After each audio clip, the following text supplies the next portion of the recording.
Hi, I'm Cindi McGee. You're watching Polymer Clay TV. Today I'm sharing how to make a fun faux rusted grunge steampunk veneer. Let's get started. I'm using Sculpey's graphite pearl as the base layer for this veneer. I used about a third of a package and rolled it with the machine to a setting number 5.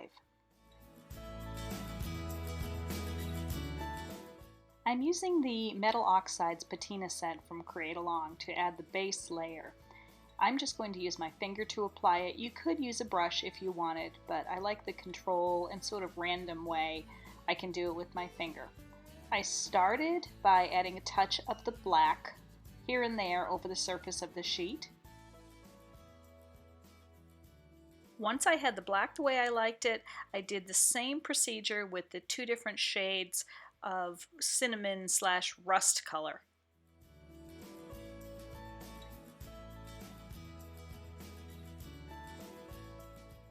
You can see that the metallic graphite pearl clay still does show well, but you've got a great sort of grunged effect layered on top. The next step is to add the silk screening. I'm using the Infinite Possibilities silk screen from Create Along and some bronze metallic deco art paint.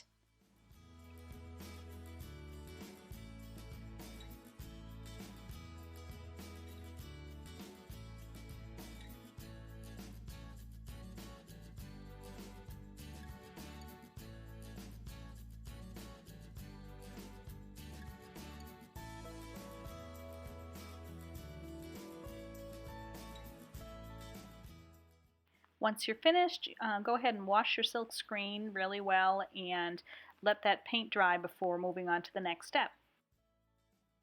Now the bit of mad scientist ingredient that I'm going to use next needs a little adhesion, so I'm using some bacon bond, and I just took my fingertip and applied touches of it here and there over the surface of the veneer.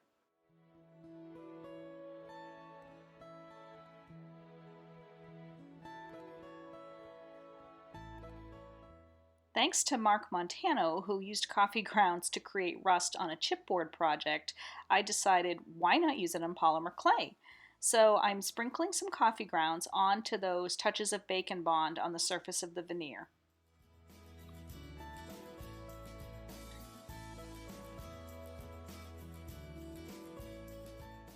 I'm going to make a polymer trading coin with the veneer, so I started with some scrap black clay and rolled it out so that it was wide enough to fit the circle cutter that I'm using to make the coin.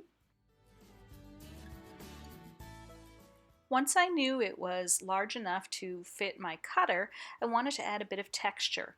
To do that, I used a deco disc. You do want to use a release agent on these. You can use water or a little cornstarch just to make sure it doesn't stick to your clay. And I just randomly applied the texture. This is going to be the back of the finished trading coin. Then I cut the circle for the base.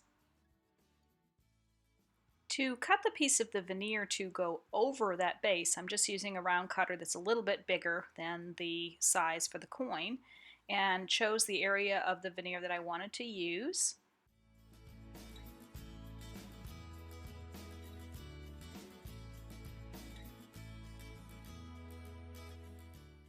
I gently folded those sides over the edge of the disc and then went ahead and baked the coin according to the clay's instructions.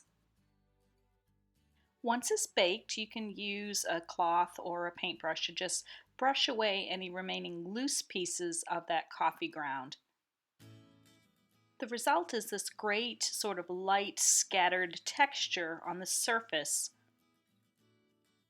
To highlight that rust a bit more, I'm going back to my metal oxide powders, and I started with the rust color, the lighter of the 2 brownish shades, and just again randomly gently applied it to the areas that have the coffee grounds.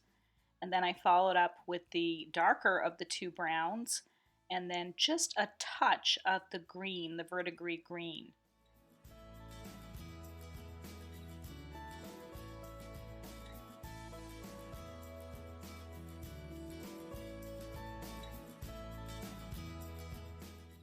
And now the piece has sort of a dimensional rust grungy effect.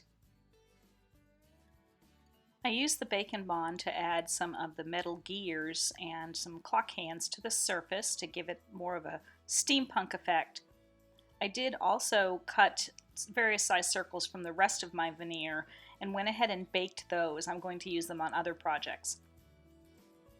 And there you have your faux rusty effect, grungy, steampunk style polymer trading coin, ready to swap with a friend. Join us on the Polymer Clay Tribe Facebook page to share your projects and take advantage of an upcoming polymer trading coin swap.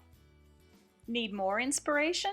Check out the Polymer Clay TV blog for tons of creative ideas.